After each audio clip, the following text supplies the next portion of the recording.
이준석 개혁신당 정강정책위원장은 대통령실 경호처가 강성희 진보당 의원을 물리적으로 강제 퇴장 조치한 사건과 관련해 국회의원이 아니라 어느 국민이라도 국정 잘못을 지적했다는 이유만으로 사지가 들려나갈 이유는 없다고 밝혔습니다.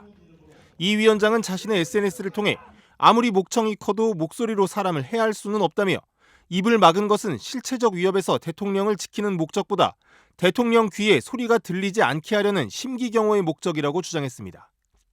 또 과거 우리는 과도한 경호에 익숙해진 지도자들이 걷던 길과 그들이 무너지는 모습을 경험했다고 지적하면서 과거 버락 오바마 미국 대통령이 자신의 연설을 방해한 청년을 내쫓지 말라고 한 영상을 반대의 사례로 제시했습니다. 이 위원장은 강성희 의원이 불편했겠지만 그가 보궐에서 당선된 건 대통령이 국정을 올바르게 하지 못했기 때문이고 이번 일로 그를 4년간 국회에서 더 볼 확률이 높아졌다며 진보당을 키우는 보수 대통령이라고 꼬집었습니다. 전주에서 열린 전북특별자치도 출범식. 축하를 위해 참석한 윤석열 대통령이 이 지역 국회의원인 진보당 강성희 의원과 마주합니다. 악수를 나누는 것도 잠시. 뒤돌아선 윤 대통령을 향해 강 의원이 목소리를 높입니다. 이러시면 안 됩니다, 대통령님. 국정 기조를 바꾸셔야 됩니다. 곧이어 경호원들이 애워싸고 입을 막고 끌어냅니다. 팔과 다리가 붙들리고 몸통이 공중에 들린 채 옮겨지던 강 의원은 그대로 행사장 밖으로 쫓겨났습니다. 대통령하고 악수하면서 말 몇 마디 건넨 것이 대한민국 국회의원을 사지를 들어서 바깥으로 내쫓아야 되는 일입니까?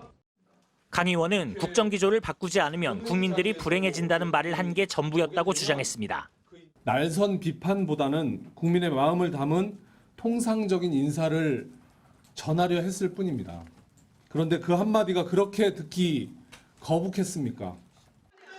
지난해 4월 재선거에서 당선된 강 의원은 진보당의 유일한 현역 의원으로 야권에서도 정부의 가장 비판적인 목소리를 내는 의원에 꼽힙니다. 만약 윤석열 대통령이 국민의 뜻을 거역한 채 또다시 거부권을 행사하고자 한다면 국민들은 더는 참지 않고 정권 퇴진을 위해 일어설 것입니다.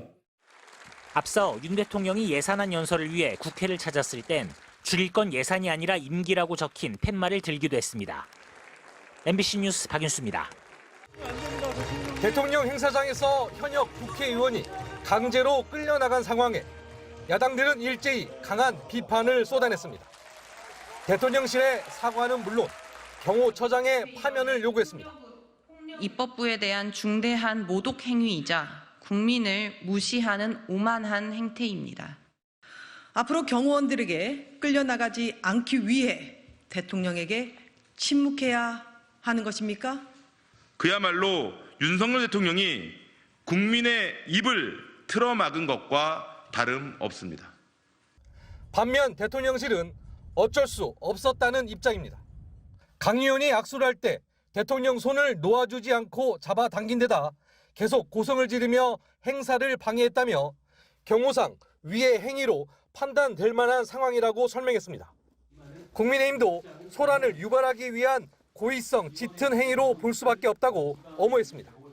대한민국의 국격을 떨어뜨린 강성희 의원은 전북 도민을 비롯한 국민 모두에게 속고대죄해야 할 것입니다. 대통령실은 강 의원을 상대로 추가 법적 대응은 고려하지 않고 있지만 대통령이 축하하러 간 자리에 강 의원의 행위는 금도를 넘어선 일이라며 강한 유감을 표명했습니다. MBC 뉴스 강연섭입니다.